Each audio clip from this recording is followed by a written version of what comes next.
Bon mercredi tout le monde, bienvenue dans Toute liberté avec Joey Aubé. Cette semaine, on parle d'alcool, on parle de spiritueux, là, en fait, des fameuses distilleries du Québec qui sont si populaires, mais pas tant que ça. Pas parce qu'ils sont pas bonnes ou qu'ils sont pas compétitives ou que les gens n'en veulent pas. Et que la SAQ, ils n'ont pas assez de tablettes, puis disons que les gins québécois, c'est pas dans leurs priorités. Fait qu'écoute, on parle d'actualité reliée à ça, un sujet que Jacinthe voulait absolument parler, fait qu'on en parle ce matin dans toute liberté.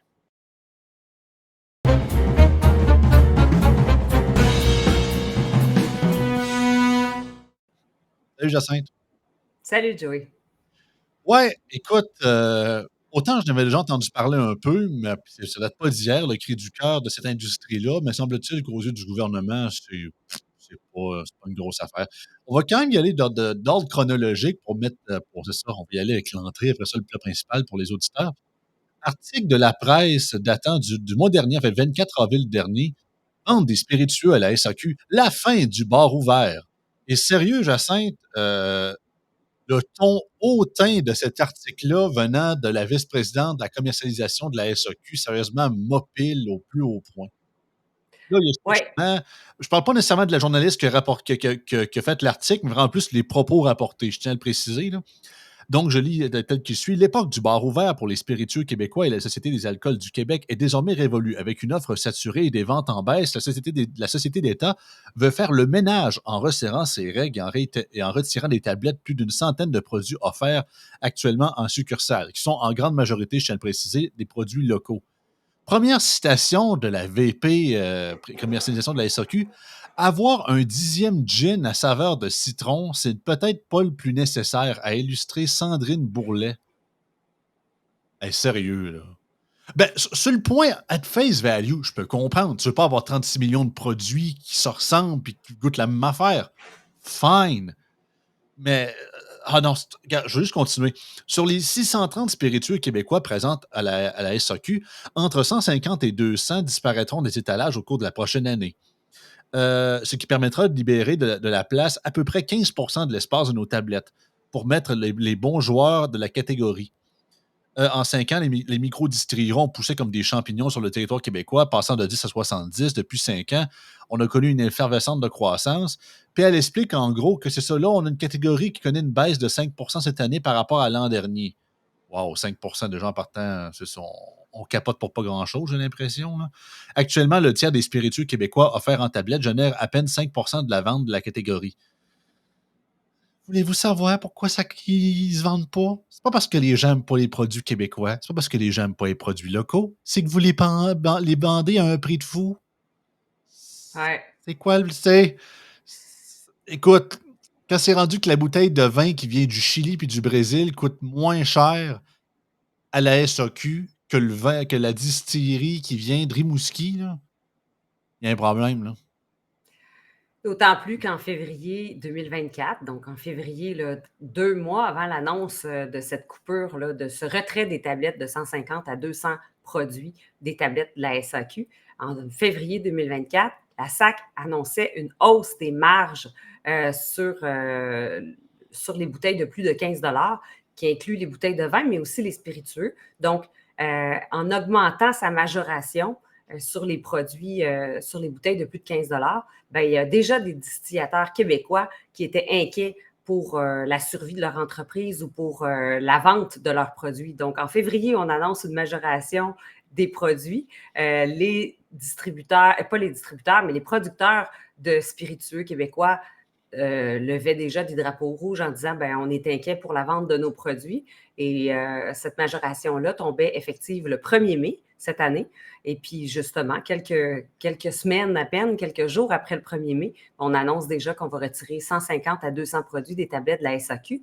Et ces produits-là, des distillateurs québécois, ben, il n'y a pas plusieurs alternatives pour distribuer leurs produits. C'était la SAC ou leur propre point de vente sur les lieux de la production de leur alcool. Donc, un seul point de vente, par exemple, sur les lieux de la production. Donc, par exemple, la distillerie Ubalde à Saint-Ubalde, dans le comté de Portneuf, ben, peut vendre ses produits à son point de vente à Saint-Ubalde, mais ce n'est pas tout le monde qui va faire un tour à Saint-Ubalde. Et les autres points de vente, ben, c'était les points de vente de la SAQ. Donc, si la distillerie Hubal se voit retirer 5 produits des tablettes de la SAQ, ben, ces 5 produits-là, il va pouvoir seulement les vendre à Saint-Hubald ou si le volume des ventes ne justifie plus la production de ces produits-là, ben, ils vont devoir réduire leur production. Donc, on parle carrément de restreindre les capacités des entreprises québécoises à prendre l'expansion, puis à croître leurs ventes, parce que finalement, ce choix-là aussi est très arbitraire de la part de la SAQ. La SAQ va dire, on a trop de variétés de produits, on va réduire l'offre de variétés et on va sélectionner 150 à 200 produits, moins bons vendeurs, selon nos critères personnels, selon nos critères subjectifs, puis on va choisir les gagnants, les perdants, puis il va y avoir des distilleries qui vont se retrouver finalement avec plus de produits sur nos tablettes ou juste un produit ou 2 produits alors qu'auparavant, ils en avaient 10-12, par exemple. Alors, c'est vraiment une décision arbitraire qui va faire mal aux distilleries québécoises, aux entreprises québécoises. Au marché. Au marché aussi. Ben, c'est ça, parce que justement, comme tu le dis, tu as absolument raison, c'est que le cadre présentement, c'est que, mettons, on prend un chiffre purement aléatoire. Présentement, il y a, mettons, il y a équivalent pour 1200 bouteilles sur le marché. Mais la SAQ dit non, on a juste assez de place pour en mettre pour 800 ces tablettes. Mais c'est pas une excuse, calvaire.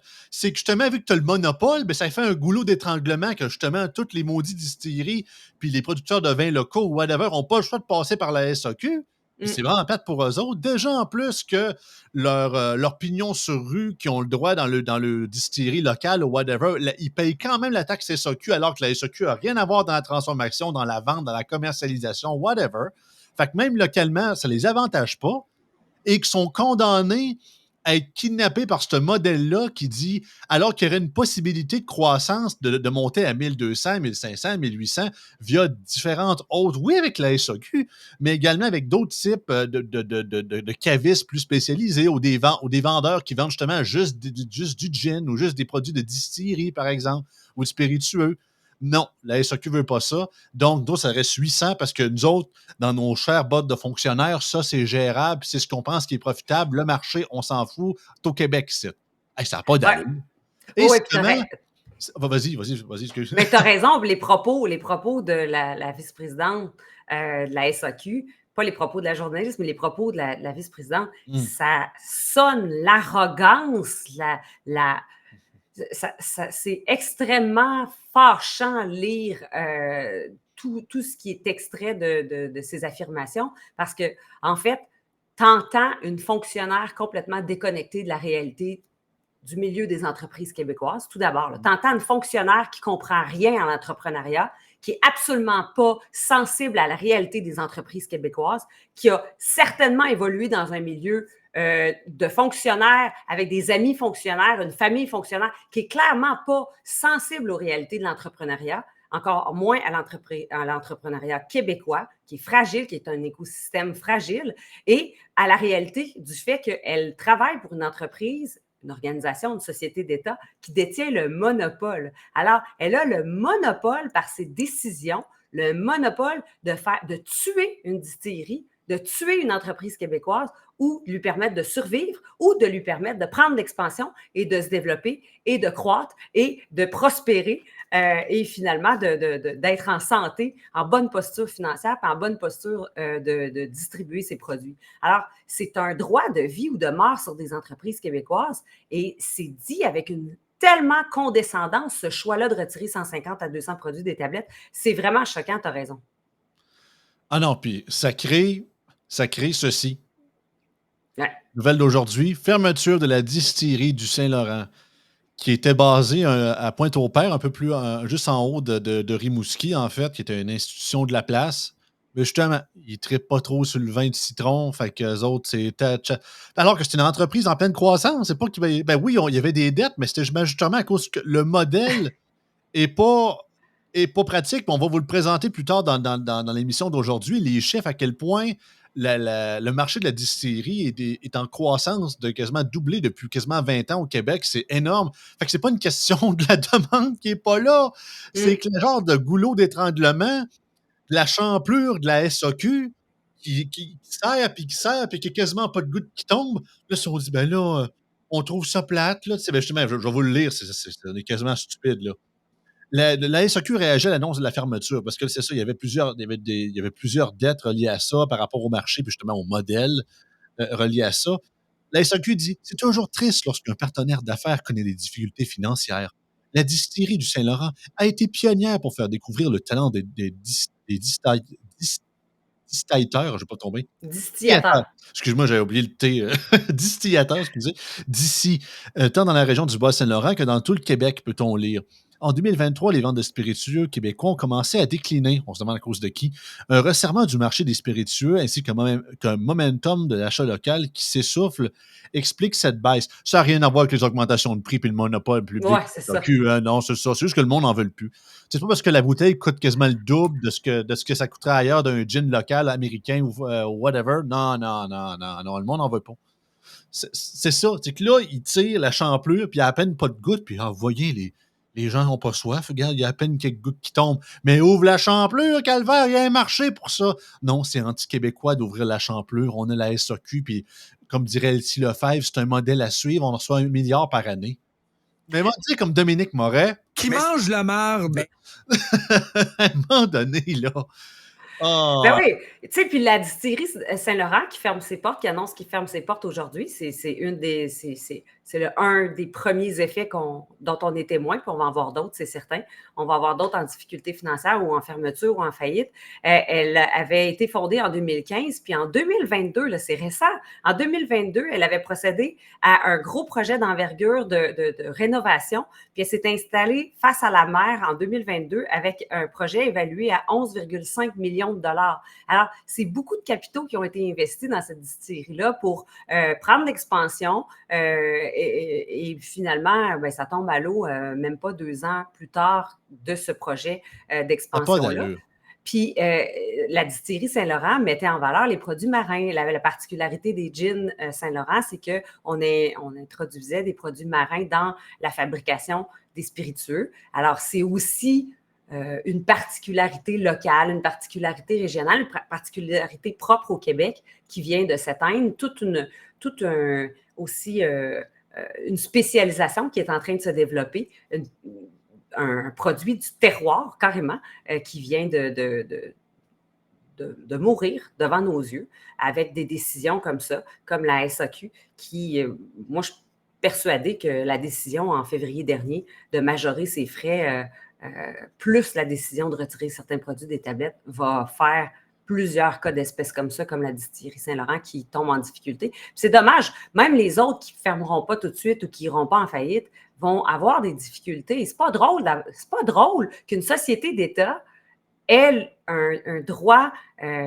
absolu comme ça sur la survivance des entreprises ou l'état de survivance, parce que c'est pas plus drôle une entreprise qui réussit à se maintenir en vie, mais qui a de la difficulté à prendre l'expansion, qui a de la difficulté à croître quand elle dépend d'une société d'État. Les sociétés d'État devraient être là, oui, bon, dans ce cas-ci, c'est d'assurer des ventes puis d'assurer des entrées d'argent dans les coffres de l'État, oui, mais ça ne devrait pas non plus aller à l'encontre du ministère de l'Économie qui, lui, travaille pour favoriser l'entrepreneuriat, travaille pour favoriser la croissance de nos entreprises. Donc, on se trouve à avoir finalement un choc de culture au niveau de l'entreprise, au niveau de l'entrepreneuriat, entre une société d'État qui mine ça versus des fonds publics aussi qu'on met dans le ministère de l'Économie qui visent à propulser l'entrepreneuriat, propulser le développement de nouvelles initiatives.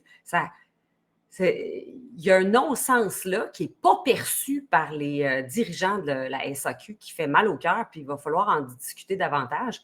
Et ça remet tout en question aussi le fameux monopole, la SAQ, qu'il va falloir, à un moment donné, encore une fois, aborder, mais peut-être de façon plus musclée, puis de façon plus concertée aussi. Moi, je dis que ça ne devrait pas être l'affaire d'un parti politique, la remise en question du monopole de la SAQ. Ça devrait être un effort concerté de tous les Québécois qui souhaitent avoir une économie plus forte au Québec, parce que, clairement, à part les entrées de taxes, là, on est en train d'aller à l'encontre de notre croissance économique quand on prend des décisions comme ça.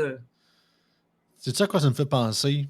J'ai l'impression que c'est ça. Ce modèle-là ne souhaite qu'avoir des. C'est ça, un peu comme l'exemple, on parle souvent de l'exemple de Log québécois ou de la grosse machine, au gouvernement, whatever. Ben, c'est ça. On est devant une grosse truie, que là, elle a tous ces petits porcelets qui têtent après, puis qu'elle veut vraiment qu'il reste à une certaine grosseur. Mais quand le porcelet, à Ouais, force de têter, il devient un peu trop gros, puis sachant que c'est la seule source de bouffe dans l'enclos, t'étais après sa mère, il y a à tort, c'est dit t'es rendu trop gros, toast-toi, et puis tu ne sers plus à rien. Puis le gros porcelet, ben, qui est rendu quasiment un cochon, là, adulte, ben, il finit par crever de faim parce que justement, dans l'environnement qui se trouve, c'est qu'il n'y a pas d'autre source de nourriture, ou c'est que justement, on l'empêche de se nourrir ailleurs que via sa mère, qui est dans ce cas-ci la SAQ ou le gouvernement du Québec, mais il les laisse crever. Faudrait être ouais, fier d'être Québécois pour ça, là. C'est une fierté, ça, là. Faut garder ça, là. Wow! ouais. Bravo, mesdames et messieurs. Parce que bien sûr, comme n'importe quelle affaire qu'on fait ici, si ça se ferait ailleurs, malheureusement, c'est ça. On est des cas de figure à bien des égards.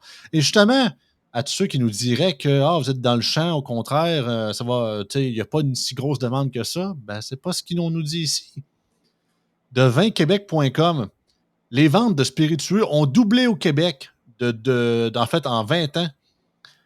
En effet, les ventes de spiritueux au Québec sont passées de 15,8 millions de litres en 2004-2005 à 31,6 millions de litres en 2022-2023, soit une augmentation exacte de 100. En effet, au Canada, pendant cette période, les ventes de spiritueux sont passées de 138 à... En fait, dans le reste du Canada, c'était 39 mais au Québec, c'était 100. On est plus grand des buveux de gin puis spiritueux car on est dans le perfect market pour ça. Puis il y a des distilleries qui ferment au Québec. Calvas, réfléchissez-y 2 secondes. Mm. C'est comme si on aurait, je sais pas, mettons, un endroit qu'eux autres, ce qu'ils veulent, c'est du sable. Tu pars une entreprise de sable, puis elle a réussi à faire faillite quand même. Ça n'a pas d'allure. Regarde, on le voit ici dans le graphique. Je vais essayer de zoomer un petit peu plus, peut-être pour les auditeurs, pour que ça paraisse un peu. Voilà. Donc, hausse de volume, Québec, on parle de 100 en Ontario, 26 de volume. En 20 ans, Nouveau-Brunswick, 23, Terre-Neuve, 6, Alberta, 10, Colombie-Britannique, 38 et Canada, 39 en général. C'est ça, pendant le double, quadruple la valeur, on parle que ça passait de 300, des ventes de 392 millions à 1,1 milliard de dollars. Plus de 2600 spirituels à la SAQ aujourd'hui. C'est ça, là, il va en avoir moins, bien évidemment, avec l'annonce qu'on a eue. Là. 618 whisky, 337 liqueurs de crème, 328 gin, 220 rhum, 176 vodka, 146 brandy, eau de vie, tequila, proviennent surtout du Québec et du Royaume-Uni. Hey, quasiment sur les 2005, il y en a quasiment au-dessus de 700 qui viennent du Québec. Mm. Mais non, ça se vend pas, hein, tu sais. Puis je comprends que déjà en partant de quoi de plus local peut avoir une certaine valeur plus chère que ce qu'on importe en grosse quantité. C'est automatique, mais Calvas, déjà que oui, c'est un peu plus cher, mais pour le côté local puis le côté spécial, tu l'achètes, mais là, c'est rendu beaucoup plus cher, pas uniquement du côté local, c'est que la SAQ s'en prend une grosse partie. Ah oui, qui appelle Plus les taxes du gouvernement général, TPS, TVQ, NEMIT, pour ça, c'est plus ouais. gérable. La majoration. Hein, puis il faut que, pour le bénéfice des auditeurs, là, il y en a qui le savent, mais c'est bien important de le répéter pour que tout le monde finisse par le savoir. La majoration exercée par la SAQ, les tarifs de majoration, c'est-à-dire que c'est des tarifs qu'ils imposent aux distilleries. Même un distillateur qui vend sur place ses produits doit payer toutes les marges qui sont prises par la SAQ lorsque leurs produits sont vendus sur les tablettes. Donc, que mon gin québécois soit vendu dans une succursale à Québec ou à Gatineau, dans une succursale de la SAQ, je dois payer les mêmes tarifs, les mêmes taxes, les mêmes tarifs de majoration à la SAC que si je les vends chez nous, dans ma distillerie, à Saint-Hubal, dans le comté de Portneuf. C'est les mêmes redevances qu'on envoie à la SAQ, alors que la SAQ n'a pas eu à faire de transport, n'a pas eu à faire de transport, n'a pas eu à faire de marketing, n'a pas eu à faire de mise en tablette, de mise en marché de mes produits qui sont vendus dans ma distillerie. Mais pourtant, ils sont quand même soumis à ces tarifs-là. Donc, c'est une pression énorme sur les distillateurs qui les empêche finalement d'avoir des profits intéressants lorsqu'ils vendent leurs produits sur place. Donc, ils sont vraiment freinés dans leur croissance de façon importante. Et là, ben, en plus, si on ajoute que certains de leurs produits vont être retirés des tablettes, bien là, c'est vraiment un scandale. Puis, je reviens à la distillerie Saint-Laurent, là. Investissement Québec avait investi dans ce projet-là. Là. Donc, il y a des fonds publics. Ben oui, ben oui. Il y a des fonds publics qui ont été utilisés il y a moins de 2 ans pour ce gros projet-là à Pointe-au-Père. d'Investissement Québec et finalement, ces fonds publics-là, 2 ans plus tard, ben, ça ferme. C'est leur propre compétiteur, Jacinthe. La SAQ compétitionne Investissement Québec. Calime, c'est comme tu t'auto-tires des genoux après avoir donné de l'argent. et Oh, ça n'a pas de bon sens. la députée de là, cette circonscription-là, la députée de Rimouski à l'Assemblée nationale, Maïté Blanchette-Vézina, Ouais, la nouvelle elle, caquiste qui ont fait rentrer là-bas. Là. ouais, elle Ouais, s'est ouais, dit ouais. attristée par la faillite de l'entreprise. C'est très Oh! dommage, c'est très dommage. On va s'assurer que ce beau bâtiment-là ne devienne pas un éléphant blanc parce Éléphant que c'est bleu. un. Ouais, je pense que ça prend un Ouais, éléphant bleu à la place. Ouais. c'est ça. C'est ça. Donc, comme députée, je vais continuer à travailler avec les partenaires du milieu pour voir ce qu'on peut faire dans ce secteur. Non, tu aurais dû te battre, Maïté. Tu aurais dû te battre. Tu aurais dû te battre, puis tu devrais encore te battre, puis tu devrais t'assurer de trouver les causes de cette fermeture-là et de s'assurer que on ne voit pas cette histoire-là se répercuter, se répéter dans d'autres circonscriptions. Franchement, pour un parti qui se dit nationaliste, la CAQ, Puis un c'est parti qui, à franchement. l'origine, prônait la libéralisation de la SAQ il y a de ça au-dessus de 10 ans, Ouais. puis un parti dit pragmatique, là, il l'utilise pas mal moins, mais à l'époque où c'est que j'étais là, dans des jeunes Ouais. caquistes, c'était le mot qui revenait tout le temps. Un parti pragmatique, pragmatique. Là, c'est rendu GND qui est pragmatique, supposément. Là, ça Ben, d'ailleurs, c'est assez frauduleux là, parce que la CAQ, en 2014, faisait la promotion de libéraliser le marché de la vente d'alcool. En 2018, la CAQ a pris le pouvoir avec ces idées-là, notamment. Donc, quand la CAQ prend le pouvoir en mettant de l'avant certaines idées, dont l'idée de libéraliser le marché de la vente d'alcool, puis que finalement, durant un deuxième mandat, donc là, ils vont être rendus après un deuxième mandat, ils ont fermé complètement la porte à ça. Ben, c'est questionnable là, parce que vous avez pris le pouvoir grâce à ces idées-là. Ça veut dire que les gens avaient voté pour ces idées-là. Si vous ne les mettez pas en application, il y a une espèce de. Je vais faire attention à mes mots, mais une espèce de. Je pense que le silence vaut quasiment 1000 mots. Ouais. Dans ce moment-là, là, c'est. Bon, on se moque carrément des électeurs. On se moque carrément des électeurs.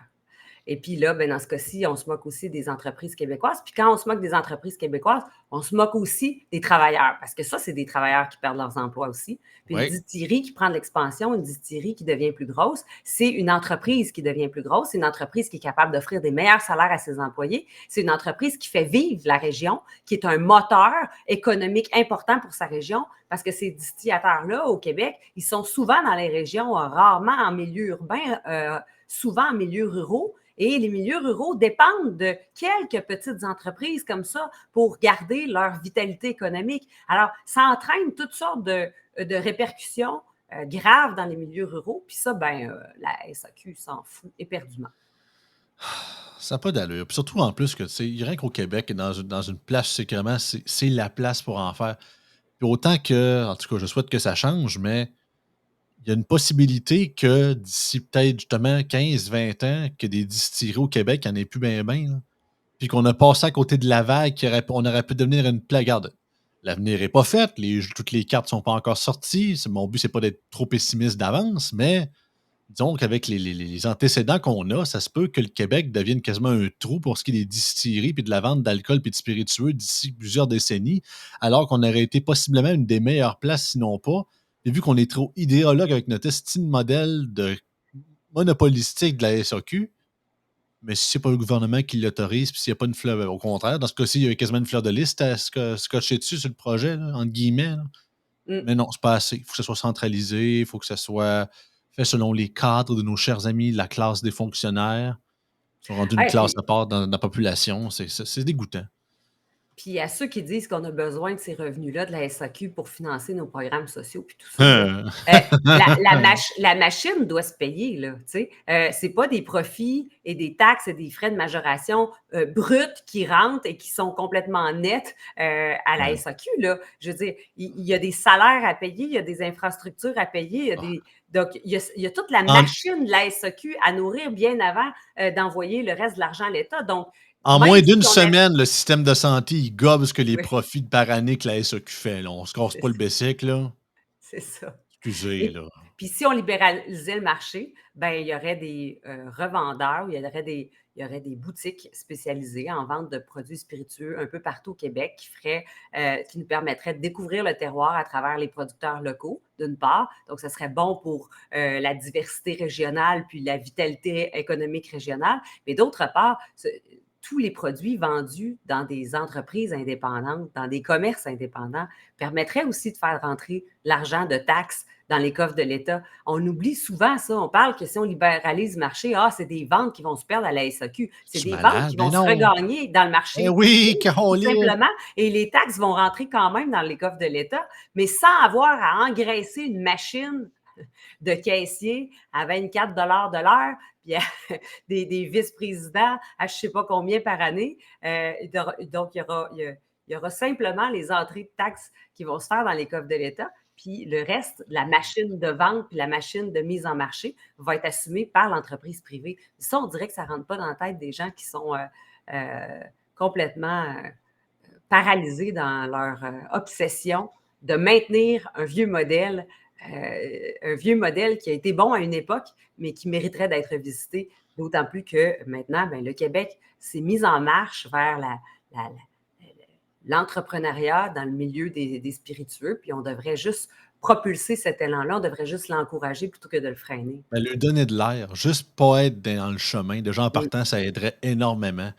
Puis en terminant, la preuve que justement, on est à bout. Vous vous en souvenez, on en avait parlé. Rapport de sondage des PME du Québec sur la négociation de la Convention collective des employés, c'était des alcools du Québec. Il y avait eu un sondage justement réalisé par rapport au monopole. Je pense que c'était l'entreprise, le style, C'est la FCEI, la FCI, c'est Fédération ça. canadienne de l'entreprise indépendante. C'est ça. Merci beaucoup. Donc, on avait posé certaines questions. La SAQ devrait contribuer à. En fait, c'est le monopole qui est remis en cause, finalement, selon un pourcentage des répondants. Sur les différentes questions, la première, la SAQ devrait contribuer davantage à promouvoir l'alcool produit localement de ses succursales. Bon, on vient de prouver que c'est de moins en moins le cas. 82 sont en accord avec ça. Mm. La deuxième, les boissons alcoolisées vendues directement par le producteur ne devraient pas être assujetties aux taxes et à la majoration de la SAQ. No shit Sherlock. Encore là, 74 sont d'accord. Ouais. Les détaillants privés devraient pouvoir vendre les mêmes produits alcoolisés que la SAQ. En gros, libéraliser le marché. 72 sont en accord. Hey, on ne parle pas de petite majorité. On n'est pas en 95 au référendum. Là. Ouais. Et les PME réclament l'accès égal aux produits alcoolisés. Les détaillants privés devraient pouvoir vendre des produits alcoolisés. C'est ça, il expliquera ici en détail la question qu'on parlait tantôt. 72 17 contre 12 ne sait pas ou n'est pas sûr. Il marque Ouais, en puis détail ici. Ah non, c'est. l'autre page précédente, Joey, on Oui. parlait aussi de la majoration puis des taxes, parce qu'ils ont été sondés aussi, les répondants, sur le fait que les producteurs devraient-ils être taxés puis avoir des Ouais, frais c'est ça, c'est majorés. 74. C'est ça, c'était Ouais, la première question de tout à l'heure. ouais, C'est ça, de question de 14 en faveur qu'ils ne soient pas assujettis à cette taxe-là avec 14 en compte et 12 ne sait pas et pas sûr. Mais c'est ça, on est rendu là. Mais qu'est-ce que ça va prendre encore là? Du. Le pire, c'est que ça va prendre du courage. C'est même pas du courage, c'est du gros bon sens, Calvas. Alors, regardez, c'est comme si tu ouvrirais une porte, tu gères un barrage, tu décides de baisser le niveau de l'eau, puis tu ouvres une des turbines pour que l'eau passe plus vite. Tu te rends compte que le village est en bas en train de se faire inonder. Ça mm, m'a du courage fermer à valve puis se rendre compte que c'est pas une bonne idée. Là. Il semble-t-il que dans la société d'aujourd'hui, c'est sans doute que ça prend un courage énorme. Là. Parce que, tu sais, là, si on ose fermer à valve, les médias vont nous sortir pour nous dire que ça n'a pas de bon sens, puis vous êtes anti-québécois, vous êtes contre l'environnement, blablabla. C'est ça, c'est le monde à l'envers. ouais. Puis il y a l'Union québécoise des microdistilleries qui s'est prononcée là, sur Oui, ces parce que, résolutions-là. excuse-moi de te couper, mais dans l'article, il Ouais, expliquait que le propriétaire de la distillerie Saint-Laurent, c'était le président de cette organisation-là. Tu te dis, ouais. tabarouette, les gens partant, ça part pas bien. Hein. Ouais, mais ça, il y a Ah. quelque chose qui m'échappe là-dedans. Sûrement que nos auditeurs, il y en a qui sont très allumés, là. Mais le fait que donc hésitez pas à nous revenir, là, mais le fait que l'Union québécoise des microdistilleries endosse ou accepte cette initiative de la SAC, bon, c'est une union québécoise qui représente 50 microdistilleries. Là, je me suis dit, comment ça que l'Union québécoise des microdistilleries dénonce pas plus que ça? Est-ce que les 50 microdistilleries qui sont représentées par cette union-là vont sortir vainqueurs de ces décisions arbitraires. C'est une hypothèse que je soulève. Est-ce que c'est parce qu'ils représentent déjà des microdistilleries tellement bien implantées, tellement fortes, tellement On solides, saute de ça, oui. qu'ils n'ont pas peur qu'ils ne se sentent pas interpellés par ça? Il y a quelque chose qui m'échappe du manque d'indignation de cette union-là. Je me suis dit, ça ne peut pas faire autrement que finalement, peut-être qu'ils savent déjà qu'ils représentent les grands gagnants de ces décisions-là. Si c'est autre chose... Il y a deux possibilités. Soit ils ont la chienne de la SAQ puis du gouvernement, soit ils sont embourgeoisés comme bien des unions puis bien des représentants de syndicats de patentes de trucs, puis ils jouent la même game qu'eux autres, puis ils aiment ça le statu quo comme c'est là. Ouais. On l'a vu durant la pandémie avec l'Association des restaurateurs du Québec, à quel point, excusez-moi l'expression, ils ont chié dans la pelle de l'eux-mêmes en calvaire. Là. Fait que je pense que c'est un ou l'autre. C'est soit ils ont vraiment peur de la réaction puis ils font pipi gazette, ou soit vraiment ils sont embourgeoisés comme bien d'autres syndicats avant eux. Et justement, ils sont rendus à la même game qu'eux autres, puis le fait qu'il y ait des perdants, puis ils ne voient pas leur propre décès à venir, ben c'est ça montre encore plus leur incompétence et leur inutilité. Fait que c'est aussi simple que ça. À un moment donné, tu peux pas... Tu sais, il faut arrêter de chercher le midi à 14h. Des fois, la solution est assez simple aussi. Hein. Ça prend pas 36 millions d'études pour comprendre là-dessus. Mais je sais, je trouve ça plate, sérieusement. Là. C'est ça, surtout du monde qui ont des dents. Ça en prendrait plus du monde comme les boss de Pizza Salvatore là, qui osent au moins qui ont le courage de dire les vraies affaires sur certains sujets du gouvernement. Les entreprises se plaignent souvent certains trucs, mais je comprends qu'on n'est pas dans un environnement très pro-entreprise au Québec, là, je vous le donne. Là. Mais je pense que s'il y en a plus qui s'ouvriraient la trappe et qui critiqueraient davantage que uniquement par les médias traditionnels, puis de le faire sans fil, je pense que les choses changeraient pas mal plus. Ça démontre à quel point on vit dans une société de gagnant-gagnant, je te gratte le dos, tu me grattes le dos. C'est rendu que les entreprises ont peur de parler, ont peur de dénoncer, ont peur de s'indigner publiquement parce que peut-être qu'Investissement Québec va investir dans mon entreprise, peut-être que mon député va faire quelque chose, changer une réglementation ou proposer des amendements qui vont favoriser mon entreprise. Bref, tout le monde espère un service rendu, alors personne dénonce, personne critique. C'est épeurant. C'est épeurant quand on n'a plus d'entreprises où on n'a pas beaucoup d'entrepreneurs qui ont l'esprit libre et qui ont les coups des franges pour dénoncer ce qui est nécessaire de dénoncer pour qu'une société progresse dans le bon sens. Absolument. Et c'est avec ces mots de sagesse qu'on va terminer l'émission d'aujourd'hui. Merci beaucoup, Jacinthe. Toujours le fun. Merci, Joey. Dans notre cas, on se revoit dans 2 semaines, vu que c'est ça, j'ai un petit congé la semaine prochaine, durant toute la semaine. Donc, dans 2 semaines, très cher, on se revoit. On s'en chasse la prochaine fois. Bye bye.